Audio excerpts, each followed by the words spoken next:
Final ಪಂದ್ಯದ ಆರಂಭಿಕ sir. S S പന്ത്യ ആരംഭിക്കുകയാണ്.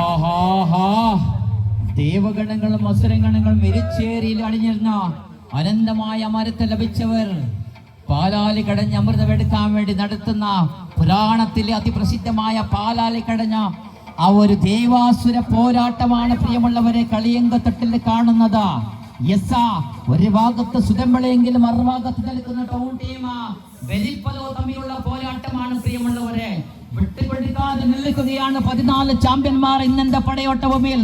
അവസാനം ആയുധം കൊണ്ട് വിഷം പുരട്ടിയ വജ്രായുധങ്ങളുമായി കടന്നു വന്ന പോരാളികൾ തന്നെയാണ് പ്രിയമുള്ളവരെ. ആവേശ പോരാട്ടത്തിന്റെ പോർക്കളങ്ങളിൽ ഇതാ ആടി ആടി ആടി ആടി വലിക്കുന്ന കമ്പമാണ്, വലിഞ്ഞു വലിഞ്ഞു വലിഞ്ഞു വലിഞ്ഞു മുറുക്കുന്ന കമ്പമാണ്. അങ്ങനെ പിറകോട്ട് പോകുന്നുണ്ട്. ഇവിടെ ഇതാ സുതമ്പലുടെ അരികിലേക്ക് പോകുമ്പോൾ ഇവിടെ ഒരൊറ്റപ്പിടുത്തം മാത്രം മതി. ಬಗೆಯಾಗಿ ಹಿಡಿತ ಸಾಧಿಸಿಕೊಳ್ಳುವಂತ ಪ್ರಯತ್ನ ಪಡಲೇಬೇಕಾಗಿದೆ. ಹಿಂದಕ್ಕೆ ಬರಬೇಕಾಗಿದೆ. ಸ್ಟೆಪ್ಗಳು ಬ್ಯಾಕ್ ಸ್ಟೆಪ್ ಹಿಡಿತ ಸಾಧಿಸುವಂತ ಪ್ರಯತ್ನದಲ್ಲಿ ತಂಡ ಮಾತ್ರ